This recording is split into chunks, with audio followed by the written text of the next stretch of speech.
My sister kept telling everyone my husband was in love with her, until I made her swallow every word. The first time my sister joked that my husband was in love with her, we were sitting at my parents' kitchen table, and I honestly thought she was just bored and looking for a new way to stir things up. I had just come from the clinic, still in my scrub-style top with my name badge shoved into my pocket, trying to pretend I was not running billing reports in my head while peeling potatoes. My husband was out in the driveway helping my dad move some boxes from the garage, because that is what he does. If he sees a box, a broken thing, or a weird noise in a wall, he goes there automatically. He works in building maintenance, lives in work boots, and has a brain wired to find loose screws and suspicious rattles. My sister sat across from me, legs up on the chair, scrolling on her phone like she was allergic to sitting upright. She chewed on a piece of ice and said, so casual it took a second to land, "You know he only comes over this much because of me, right?" I looked up. "What?" She shrugged. Like this was the most obvious thing in the world. "Your husband. He is obsessed with fixing my stuff. My phone, my car, that time he helped me move my couch. It is kind of obvious." I laughed because it sounded so stupid I did not know where to file it in my brain. "He comes over because this is my parents' house," I said, "and because my dad always finds a new project when he knows there's a man with tools in the family. And he helps you because you do not know how to reset a breaker, not because he wants to kiss you." She rolled her eyes and did that little smirk she does when she thinks she has secret knowledge. "You really do not see it," she said. "The way he drops everything when I call. The way he looks at me when I talk. You are lucky I am not messy." I snorted. "You called him that time because your smoke detector beeped once and you freaked out. He drops everything when my dad calls because my dad will keep calling every 10 minutes. And he looks at you like he looks at the dryer when it makes a weird noise.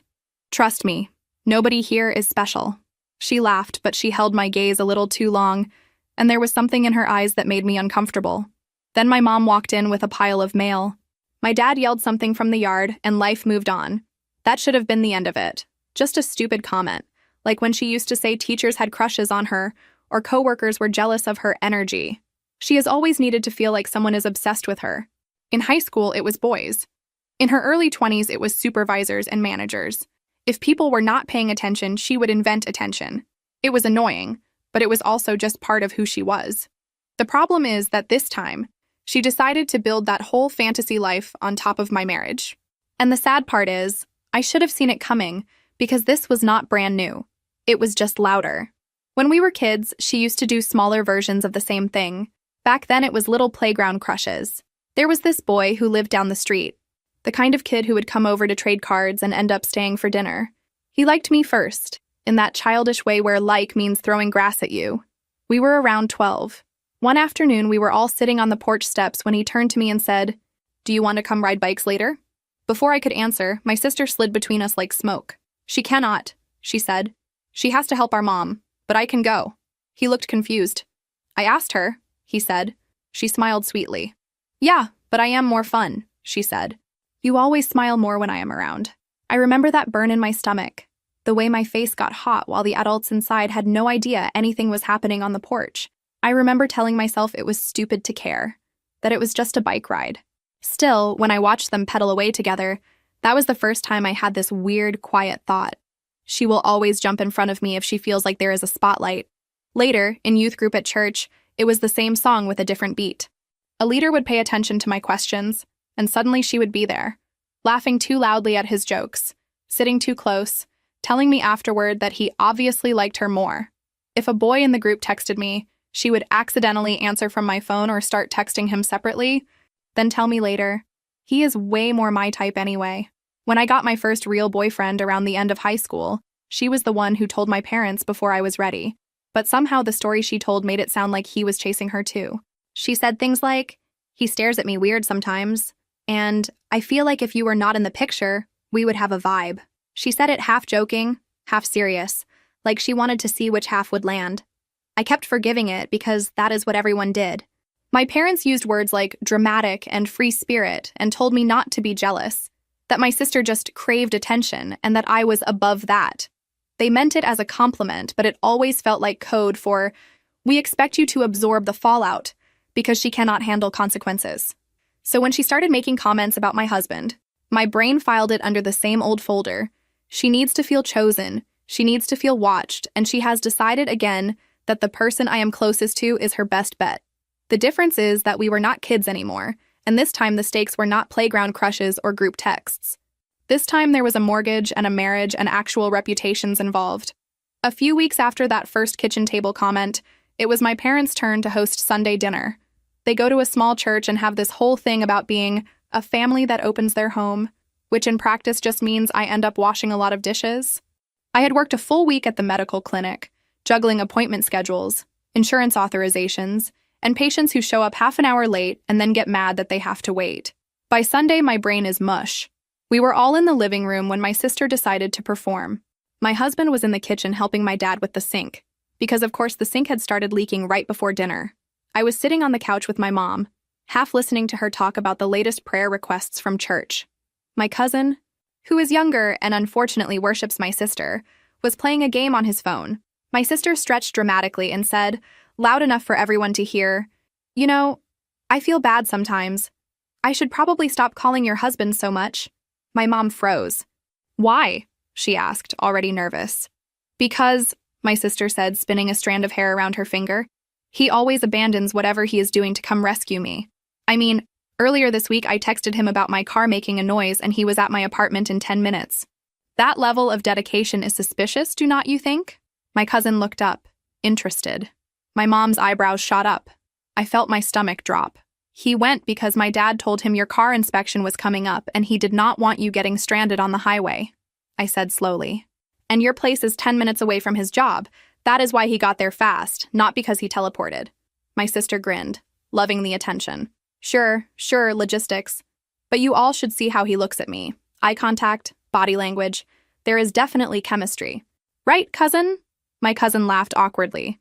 "I mean, he definitely helps you a lot," he said. "You are always talking about him fixing something." "That is because she calls him for everything," I snapped. My husband could be sleeping and she would text about a light bulb.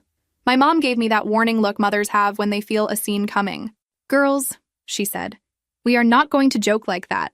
People from church talk, you know that." My sister put a hand on her chest. "Who said I am joking?" she murmured. I saw it then. Not just teasing, but this weird, dreamy look in her eyes like she had already written an entire romance novel in her head. I felt something cold crawl up my spine. Later that night in the car home, I told my husband about it. "She keeps saying you are in love with her," I said, staring out the window. "She said you abandon everything for her and that there is chemistry." He made a face. "What? That is ridiculous." "I know it is ridiculous," I said, "but she is saying it out loud, in front of people. And you know how my family is. One stupid thing gets repeated 10 times, and then it becomes truth." He sighed, rubbing his forehead. "She is just being dramatic. She has always been like that." "Yeah, but before it was random coworkers or guys from youth group," I said. "Now it is you, my husband, my marriage. That is different." He was quiet for a moment. "Do you think people actually believe it?" he asked. I shrugged, but my chest felt tight. "I do not know."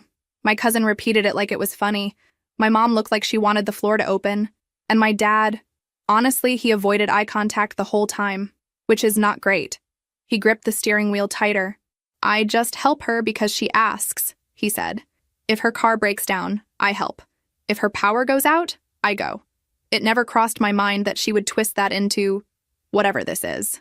"Then we need to do something," I said, "because I am not going to sit here and wait for someone from church to come up to me with that pity voice and ask, 'How are things at home?' I know how this community works." He nodded slowly. "What do you want me to do?" "I want you to stop," I said. "Cold turkey. No more fixes. No more errands. If she calls, you tell her to contact a mechanic, or an electrician, or literally anyone else. Maybe when she sees that you are not her personal handyman, this whole delusion will fall apart." He hesitated. "She is going to throw a fit." "I know," I said. "But honestly, let her. I would rather deal with her tantrum than watch this nonsense grow." He thought about it for a few seconds, then nodded. "Okay, no more rescues. I will only see her in group settings and be polite. That is it." I exhaled for the first time all day. "Thank you." I wish I could say that plan fixed everything. Instead, it blew the whole situation wide open. The first test came faster than I expected. A couple of days later, my sister called while we were eating dinner. He glanced at the screen, then turned the phone face down. "Are you going to answer?" I asked. He shook his head. "We just sat down. I will call her back later. She called again. Then again. Then she started texting. I could see parts of the notifications on his screen. Car making a weird noise, please. It might explode. I am serious. I am on the side of the road. Please answer. He looked at me, torn. What if she really is stuck? He asked. Then she can call roadside assistance, I said tightly. Or our dad, or a tow truck, or a friend. You are not the only person with a pulse. He took a deep breath and turned the phone off. We finished dinner in silence. Later, he texted her a short message. Cannot help right now. Call a tow truck or my father. She did not reply. By the weekend, my parents had scheduled a family cookout. Of course they had. Nothing like a bunch of folding chairs and potato salad to make generational dysfunction really shine.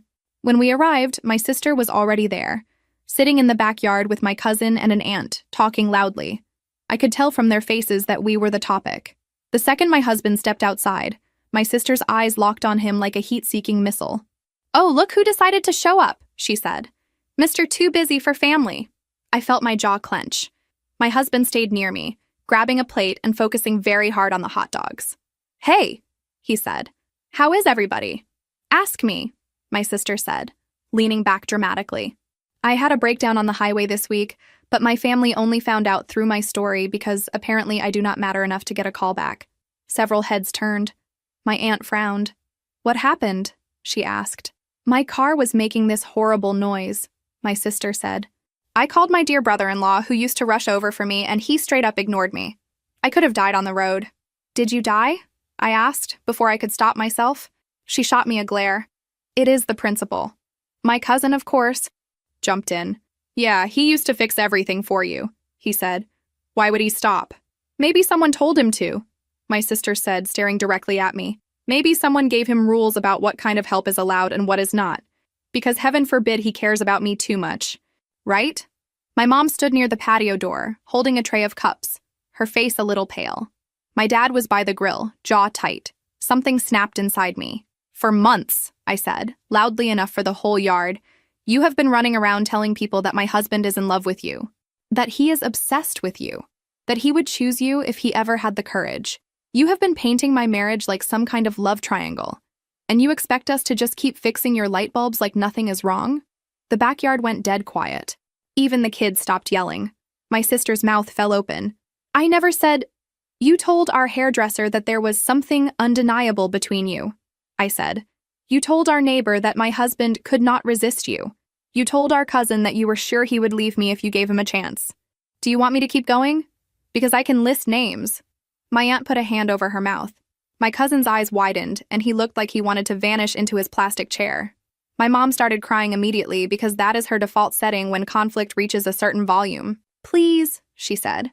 We are outside, the neighbors will hear. We cannot turn this into a spectacle. People from church. My dad finally turned from the grill, face red, eyes hard. Is this true? He asked my sister. She crossed her arms. I never said he would leave her, she said defensively. I just told people I felt a weird connection. I cannot help how I feel. Feelings are one thing, I said. Telling everyone that my husband is your secret soulmate is another.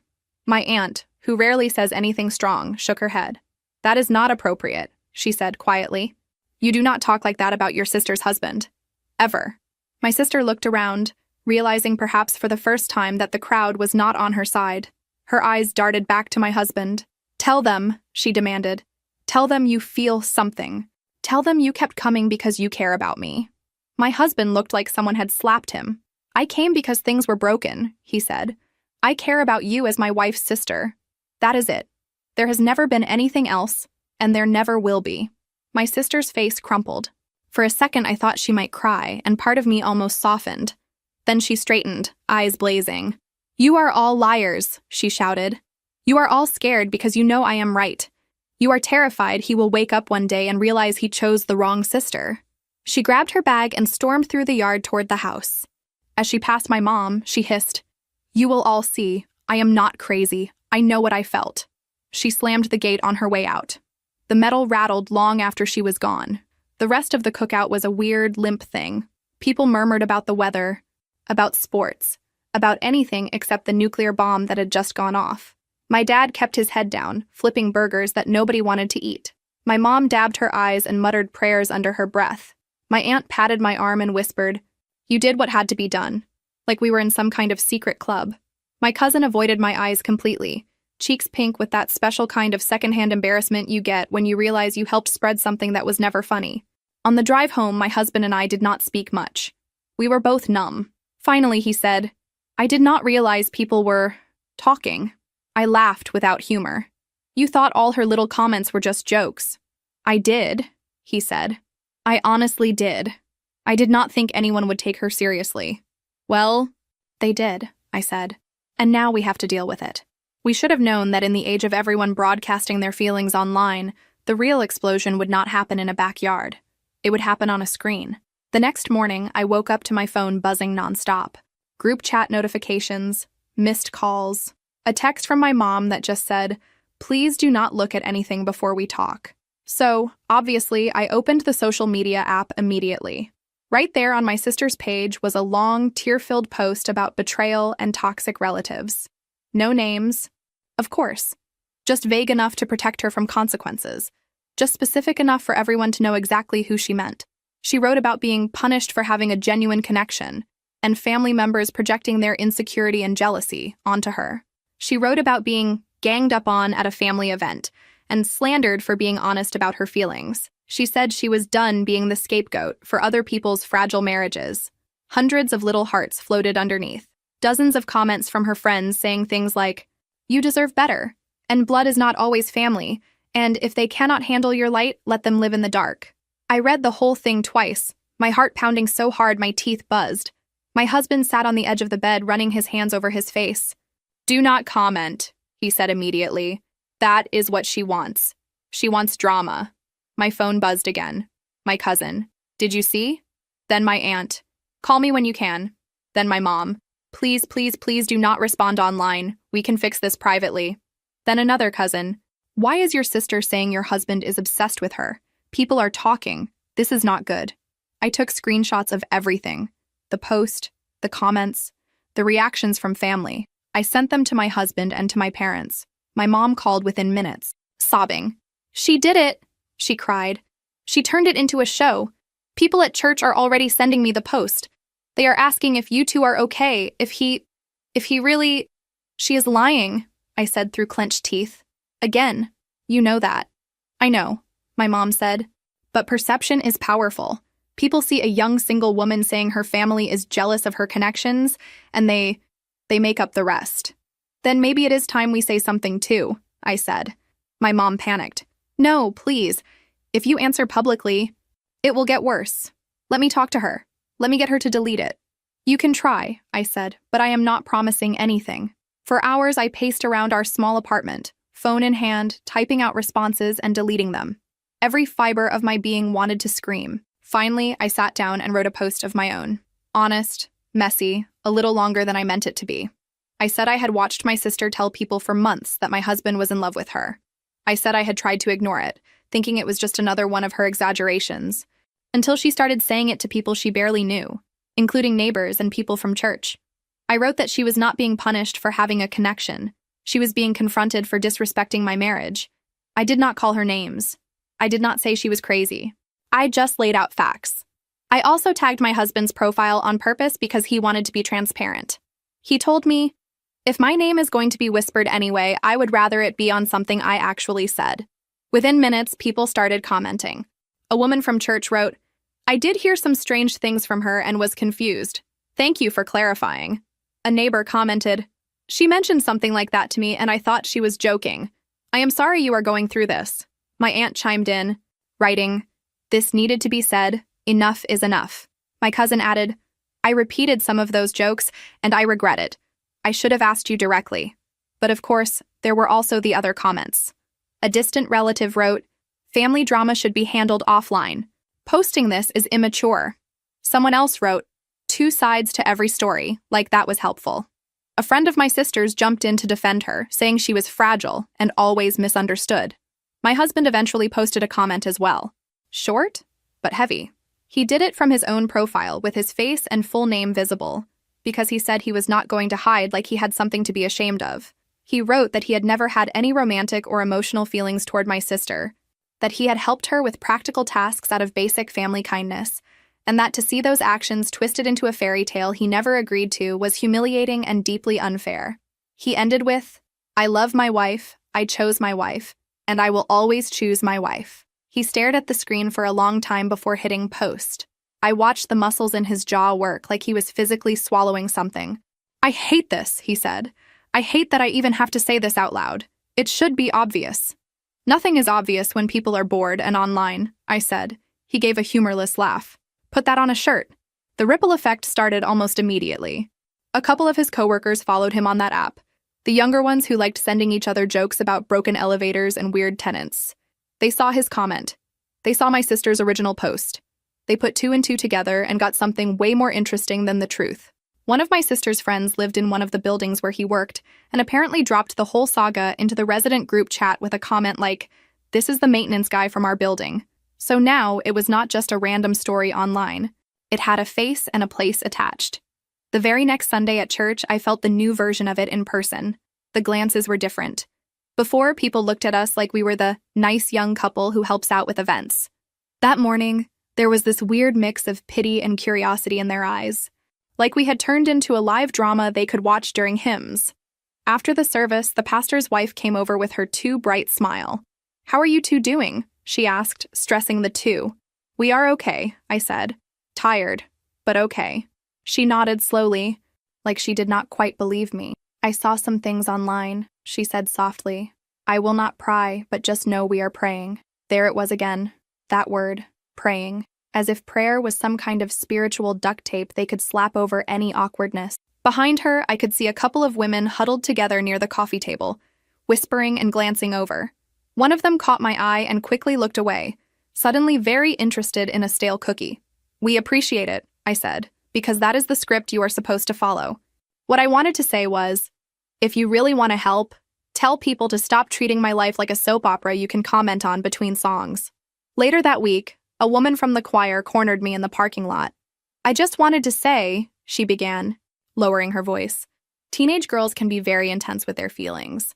Your sister is not a teenager, of course, but you know what I mean. Sometimes single women latch on to married men because they see stability. I stared at her. "My husband did not do anything wrong," I said. "He helped with practical things." She built a whole love story in her head. She blinked, surprised at my directness. Of course," she said quickly. "I did not mean to imply. Well, we are all praying. Always back to praying." I got in my car and sat there for a full minute before starting the engine, hands shaking on the steering wheel. The next day at the clinic, I could feel it in the hallway before anyone said a word. You know that feeling when you walk into a room and conversation dips just enough to make you paranoid? That was my entire morning. Two receptionists were standing near the copy machine when I passed by. One of them glanced at me, then leaned in to whisper. The other's eyes widened. They both pretended to be fascinated by the paper jam a little too hard. In the break room, one of the nurses scrolled on her phone and said, "People really do the most online," in this loaded tone, like she was baiting me. I poured my coffee, stared into the mug, and decided I was too tired to take it. But the moment that stuck with me was with a patient. She was an older lady, the kind who treats every appointment like a social visit. I had checked her in 100 times, heard about her grandkids, her dog, her neighbor's car. She always called me sweetheart. That morning, after I handed her the clipboard, she tilted her head. "Are things okay at home, dear?" she asked. My stomach dropped. "Why?" I asked carefully. "Oh, nothing," she said too quickly. I saw something online. I should not have looked, but you know me, I am nosy. Your sister posts a lot. She always seemed like such a lively girl. I hope she is not causing trouble." My cheeks burned. "Our family is working through some things," I said, my voice a notch tighter than I wanted. She patted my arm. "Well, you know, sometimes husbands get tempted. Men are visual creatures. You just have to pray and keep the house peaceful." I almost dropped the tablet. "He is not tempted by anyone," I said, louder than necessary. "He has done nothing wrong." Her eyes widened, and she immediately switched to talking about her grandson's soccer game like she had never said anything at all. I walked back to my desk, heart pounding, vision blurry around the edges. I locked myself in the staff bathroom for a full 5 minutes and just stared at my own reflection. "Is this what you wanted?" I muttered to no one. "You wanted a story so badly that you turned my husband into the villain in your head, and now this is what I get at work." Spiritual advice from people who do not even know what really happened. Later, when I told my husband about it, he pressed his fingers into his temples like he was trying to push the whole situation out of his skull. I am getting my own version of that at the buildings, he said. Little comments, little jokes. Heard you are popular with the ladies, that kind of crap. They think it is funny. What do you say? I asked. I say nothing, he said. Because if I say, actually, my sister-in-law is unstable and made the whole thing up, then I become the guy talking trash about family. We sat there in our little kitchen, both exhausted in that bone-deep way that feels older than your actual body. The fallout did not stay online. A couple of days later, his supervisor called him into the office. A resident at one of the buildings had requested that he not be assigned to their unit anymore due to personal issues that might affect his professionalism. It was obvious who had talked to them. They did not have to say my sister's name for us to know where it started. He came home with his work badge dangling from his fingers like a weight. I am becoming a joke, he said. People are whispering about me in hallways, about something I did not even do. He sat at our tiny kitchen table, the work badge resting in the middle like evidence. It was not even a formal write-up, he said. Just a talk. You know, hey man, maybe keep your personal life off the internet. Like I am the one who started this circus. What exactly did they say? I asked. He shrugged, but it was a sharp, angry movement. My supervisor said a couple residents had mentioned seeing my name under a family drama post. He muttered. He said he trusts me, that my work is good, but told me to be mindful of optics. Optics. Like I am a politician. I grimaced. So people who do not even know you saw my comment and decided you are, what, a cheater, a creep, a homewrecker? Pick any label, I guess, he said. They see a woman crying online about family betraying her and assume the man in the story is the bad guy. It is easier than thinking she might have made most of it up. He pushed the badge with his finger until it spun. I worked hard to get that job, he said quietly. I climbed up from the dirtiest tasks. Overflowing trash rooms, clogged toilets, broken heating in the middle of winter. I did the jobs nobody wanted so I could be trusted with the bigger stuff. And now some bored resident looks at me and thinks, oh, that is the guy who broke his wife's sister's heart. Something inside me cracked. I hate her, I said. I know I am not supposed to say that because she is my sister and blood and whatever, but I hate her. I hate that she took your work, my work, our whole life, and turned it into content for her feelings. He looked up sharply. Do you? He asked. Do you really hate her? The question caught me off guard. I thought of her sitting on her bed in that messy apartment later, eyes wild, lips twisting as she insisted he had given her signals. I thought of her laughing in my parents' backyard about the idea that he might choose her instead.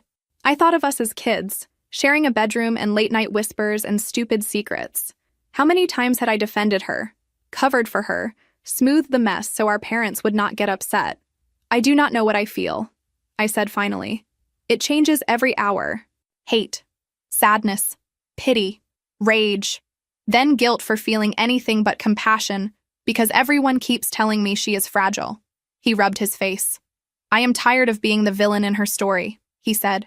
I am tired of being the test she uses to see if anyone will pick her. I did not sign up to be part of that. I reached across the table and grabbed his hand. You picked me, I said. You married me. You come home to me. She can write as many tragic monologues as she wants. It does not change what is actually happening in our apartment. He squeezed my hand back, but his shoulders stayed tense. We both ended up in couples counseling for a little while after that. Not because either of us doubted the marriage, but because the stress of defending it was starting to live under our skin like a second heartbeat. The therapist's office was small and neutral, with soft chairs and a plant that I am pretty sure was fake. She asked us to walk her through everything from the first joke in the kitchen to the posts, the cookout, the work conversations. My husband talked about feeling used, not just by my sister, but by the situation. I did what a decent person should do, he said. I helped family. Somehow that became proof of something ugly. I talked about feeling split in half all the time. Everyone wants something from me, I said. My parents want peace. My sister wants attention. My job wants professionalism. My husband wants support. I feel like if I stop holding everything, it will all drop. The therapist nodded a lot. Therapists are good at nodding. But she did say one thing that stuck with me. You cannot stop your sister from telling stories, she said. You can only decide which stories you participate in.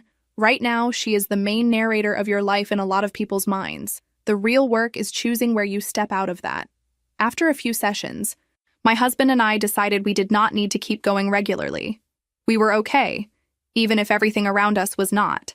But those conversations gave us a few sentences we still use with each other when things get tense.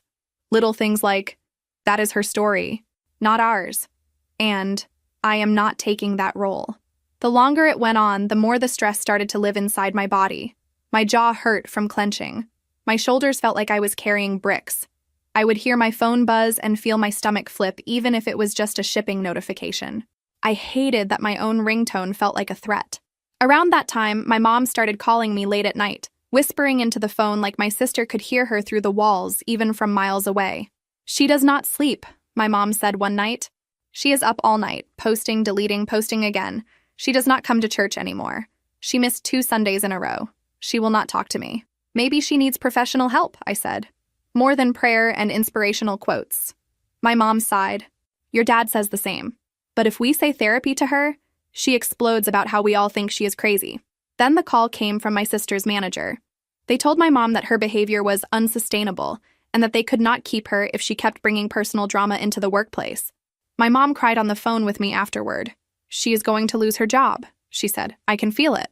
"Maybe that will be the wake-up call she needs," I said.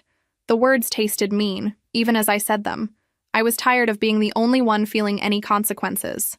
Meanwhile, at my own job, the fallout hit closer.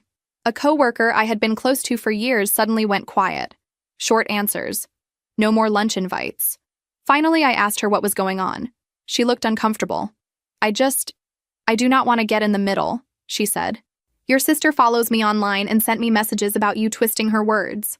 I do not want to be part of that." I felt my throat tighten. "You know me," I said. "You know I would not do this without a reason." "I know," she said gently. "But I also know how messy family stuff gets. I have enough of my own. I hope you understand." So I lost a piece of my support system, too. Later, even after things calmed down, we never really went back to what we were. We stayed polite, but that easy friendship was gone. My cousin, the same one who used to repeat my sister's jokes, sent me a long message late one night. "I am sorry," he wrote. "I thought it was just drama, and I kept repeating it because she made it sound funny. I did not realize how serious it was until the cookout. I unfollowed her for a while because I cannot handle the posts. I will not talk about your marriage again. It is not my place." It was not some grand gesture, but it was a small relief to know at least one person who had helped fuel the rumor mill was backing away. Around that time, my husband and I met with a lawyer. We did not want to sue my sister or anything dramatic like that. We just wanted a way to make her stop talking about him like he was her tragic, almost lover. The lawyer listened patiently, took notes, read through some of the screenshots I had brought. Then he said, "We could draft a cease and desist letter.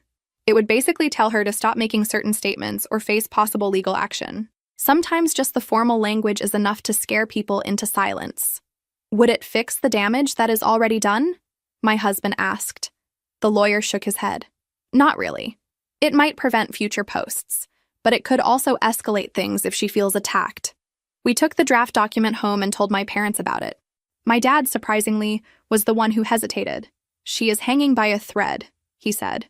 "If she gets a letter like that, she will feel cornered. I agree she has gone too far, but I am scared of what she might do if she feels like everyone is against her."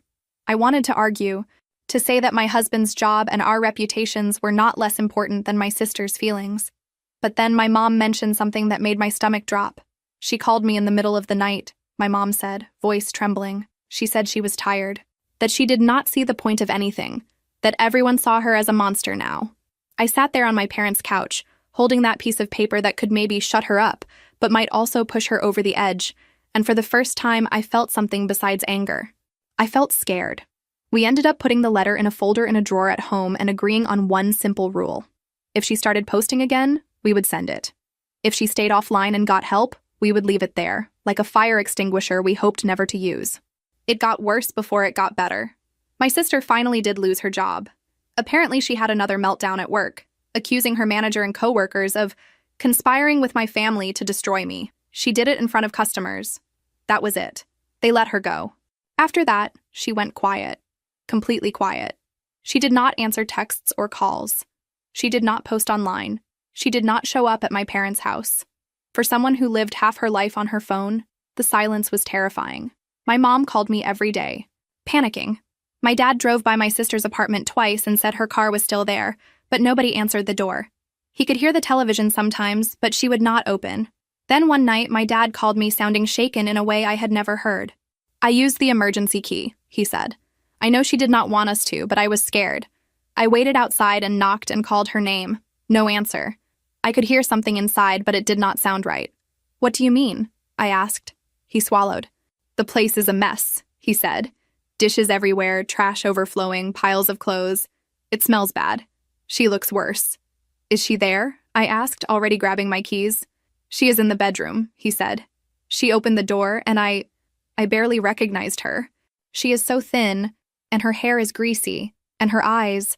"I am scared, daughter. I do not know what to do. Can you come?" I wanted to say no. I wanted to say, "You all protected her while she tore my life apart. You handle this." But my dad's voice sounded so small, and the idea of my sister alone in that state made some old protective instinct kick in. "I am coming," I said. When I walked into her apartment, it felt like stepping into a different world. She had always been messy, but this was another level. Dirty plates on every surface, takeout containers stacked by the trash, a smell of old food and sweat and stale air, piles of clothes mixed with unopened bills. The blinds were half shut, letting in just enough light to make everything look worse. My sister was sitting on the edge of her bed in an oversized t-shirt I recognized from years ago. Her hair was matted. Her eyes were swollen like she had been crying for days. She looked up when I walked in and flinched like I had slapped her. "Oh," she said. "You?" "Yeah," I said softly. "Me." My dad stood by the doorway, arms crossed, trying to hold himself together. For a minute, no one spoke. Then she laughed, this broken little sound. "So this is the part where you say, 'I told you so,' right?" she said. "Where you tell me I ruined your marriage and your life, and now look at me." "I am not here for that," I said. It was only half true. Part of me would always want to scream those words into her face, but the scene in front of me made the words stick in my throat. She wiped her nose on her sleeve. "Why else would you come?" "Because my dad called me," I said. "Because he is scared. Because it looks like you have not opened your curtains in weeks. Because you lost your job and went off the grid." She scoffed. "Oh, right. Suddenly everyone cares. Where were you when I was telling you how I felt?" "Busy living my life," I said. "Busy working. Busy keeping my marriage from collapsing under the weight of your fantasy." Her face hardened. "It was not a fantasy," she said. "You did not see the way he looked at me, the way he always answered my messages before yours sometimes. The way he—" "Stop," I said sharply. "We are not doing this here. You are sitting in trash, you have not showered in who knows how long, and you are still more interested in defending your imaginary love story than noticing you are not okay." She opened her mouth, closed it. Then suddenly the words started pouring out. "He made me feel seen," she said, voice shaking. "You have him all the time. You go home together. You share a bed. You share a life. People ask about you two like you are some cute little team. Nobody ever looks at me like that. When my last boyfriend left, he said I was too much, that he needed someone calmer. No one ever chooses me. So when your husband kept showing up, fixing things, checking in, I thought maybe finally someone saw me. I sat down on the floor because my knees felt weak. Helping you with a dead battery is not romantic," I said, softer now. "Answering a text about your shower not working is not flirting. Do you know how many times he has gone to help our parents with their sink? Did you think he was in love with them too?" She cracked a tiny, painful smile. "They do not have my hair," she muttered. I almost laughed, which made me want to cry even more. "You took normal acts of kindness," I said, "and you turned them into proof. Then you told everyone about your proof. You said over and over that he was obsessed with you, that he would choose you. You made people see me as the jealous, uptight wife who could not handle her husband loving someone else." Her eyes filled with tears. "I did not think it would go that far," she said. I do not know what I thought. That if I said it enough, it would become real. That he would wake up one day and admit it. That people would look at me and finally say, 'Wow, someone like him wants someone like her.' And now?" I asked. She looked around her trashed apartment. "Now I look pathetic," she whispered. "I lost my job. Everyone thinks I am crazy. People at the store were talking about me like I was some unstable drama queen. I see your husband's post in my head every night. I love my wife. I will always choose my wife. It keeps playing like a recording. I feel stupid and empty. My dad stepped closer. We can get help, he said gently. There are therapists who specialize in obsessive thinking, in attachment issues. We can find someone, my sister snorted. So now I am a case study, she said. Great. You are not a case study, I said. You are my sister. A very destructive, selfish, exhausting sister, but still my sister. She laughed through her tears. Wow, what a warm endorsement. I am not going to lie to you, I said. You hurt me. You hurt my husband. You cost him a piece of his reputation at work. You cost me a coworker. You made every family gathering feel like a trap. That does not vanish because your life is falling apart now. Both things are true at the same time. She wiped her eyes again, hands shaking. So, what happens now? She asked. Do you send that legal letter? Do you cut me off forever? Do we all just pretend we never existed together? I looked at my dad. His eyes were shiny. I think what happens now, I said slowly, is you see a therapist. Dad already found someone, right? He nodded. I have a name, he said. An appointment next week if you want it. My sister groaned. I do not want to sit in some office and tell a stranger my life story. You already told half the town your life story on the internet, I said. At least this person is getting paid to listen. She almost smiled. Almost. We are not forcing you, my dad said.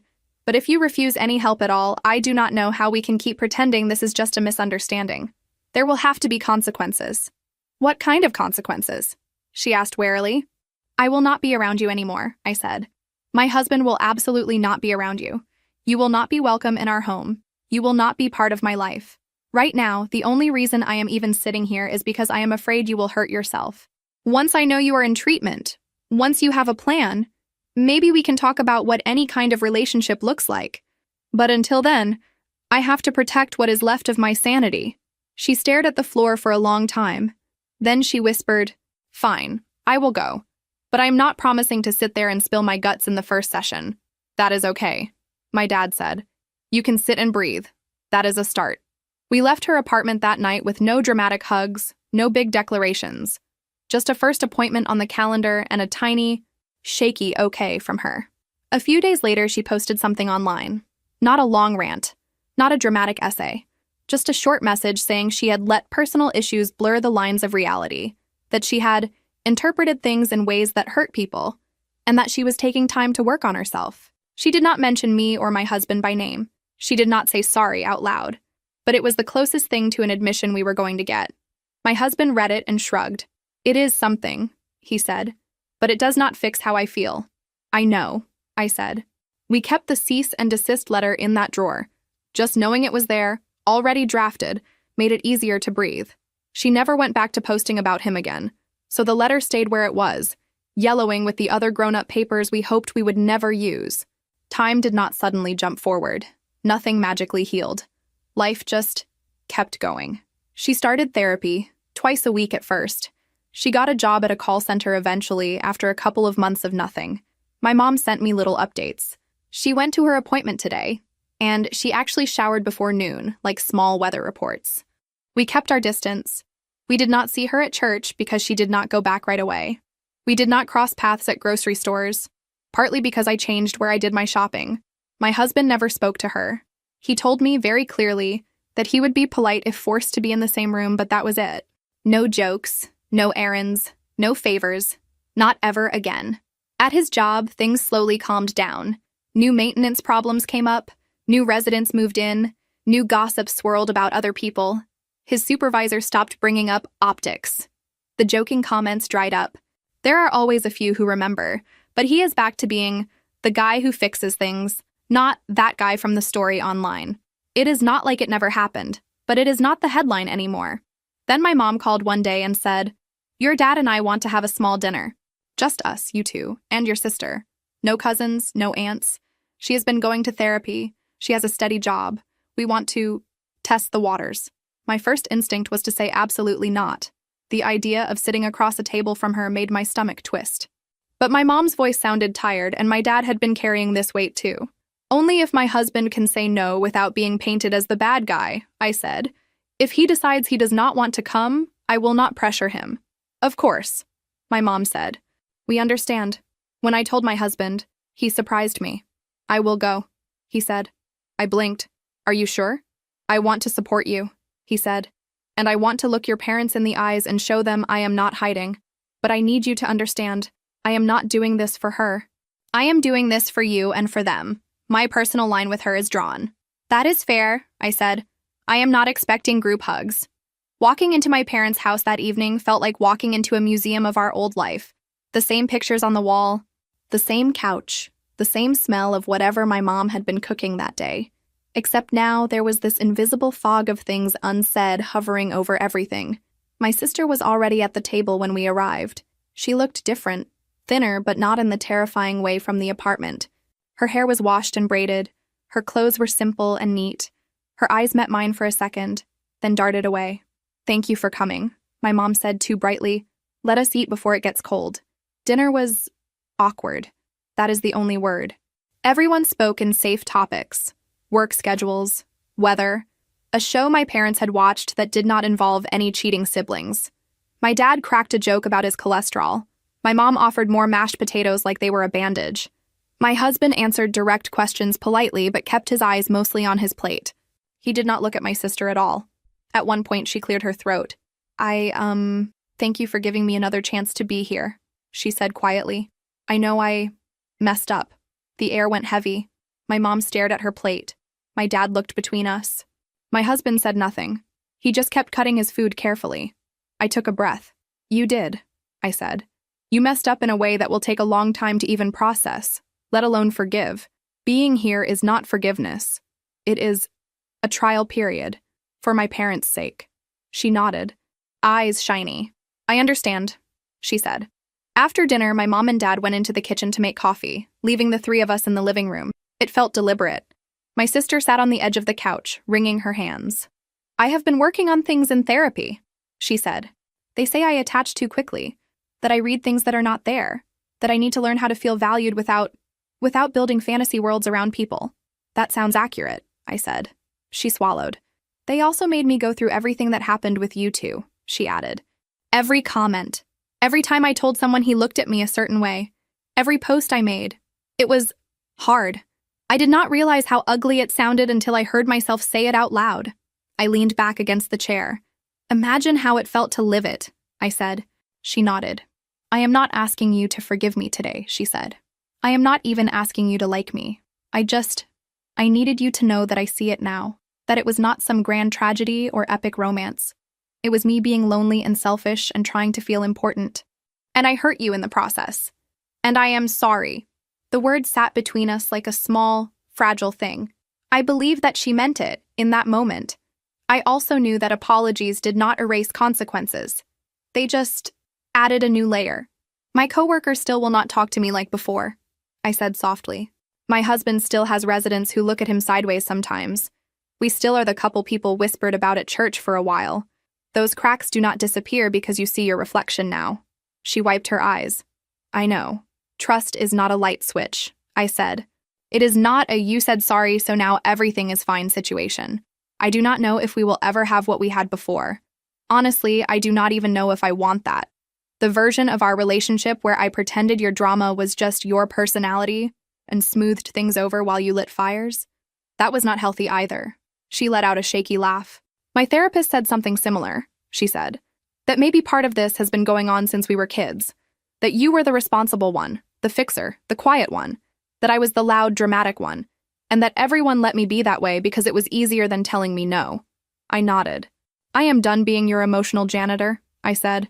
I will not be the person who cleans up your messes and takes the blame so you can keep the spotlight. If you want to be in my life, it has to be as an actual adult.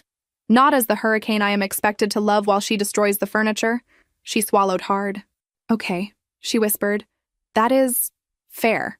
From the kitchen, my dad called out that the coffee was ready. My husband stood up, clearly grateful for the interruption. On the drive home, he squeezed my hand. You did good, he said. You were honest. You did not sugarcoat, but you did not kick her while she was already down. I wanted to, I admitted. Me too, he said. But I am glad we did not. Months passed. Holidays came and went. There were more family events, some with my sister present, some not. When she was there, we were polite. She stayed on one side of the room, we stayed on the other.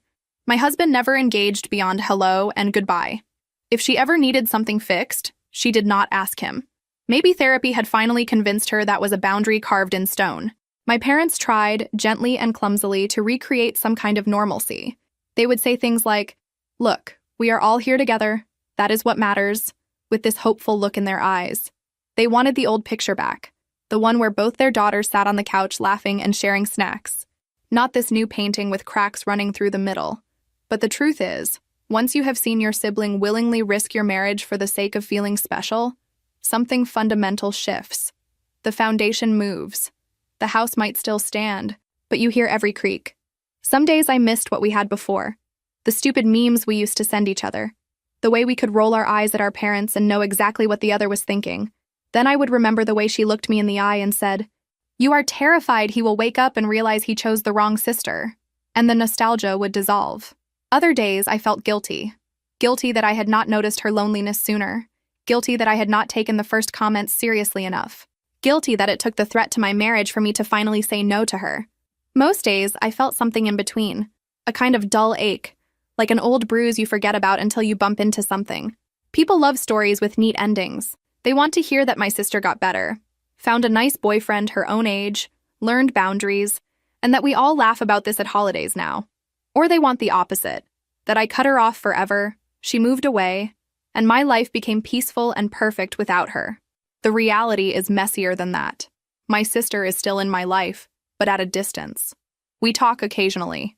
We send each other pictures from childhood sometimes. She asks about my work in short texts. She has not made any more posts about connections or jealous family in a long time. She goes to therapy as far as I know. She has a job she does not hate completely. She still makes dramatic statements sometimes, but now she catches herself and laughs it off. My husband is polite if he sees her, but his eyes never soften the way they do with my friends or my cousins. He keeps his distance. I do not push him. He went through his own kind of humiliation in all this. My parents are slowly learning that keeping the peace and avoiding embarrassment are not the same as love. Sometimes they slip back into old habits, asking me to be the bigger person, and I have to remind them that I am not a bottomless well of patience. They are trying, though. They do not brush off my feelings anymore like they used to. As for me, I am still in the middle of it. I still get flashes of those looks from people who saw the first posts and never followed the rest. I still feel my stomach clench when my phone buzzes late at night and her name pops up. I still find myself replaying old conversations, wondering at which exact point I should have drawn the line sooner. But I also know this. When it really mattered, I did draw it. I chose my marriage, my sanity, my dignity. I stopped letting my sister be the main character of my story. Our family did not shatter into a million pieces or magically glue itself back together. It cracked, and we are all learning to live with the new shape. There is distance and awkwardness, and small moments of real connection peeking through the discomfort. It is not a perfect ending. It is just real life. I live with what happened, with the damage and with the boundaries, with the fact that I love my sister and also do not trust her. I live with a husband who chose to stand in the fire with me, even when he was the one being burned in other people's eyes. I live with parents who are finally, slowly, understanding that silence can be its own type of betrayal. People like us do not get fairy tale credits rolling over soft music. We get complicated middles, and for now, that is where I am. In the middle, holding on to the people who actually show up for me. One uncomfortable family dinner, and one quiet, solid night at home at a time.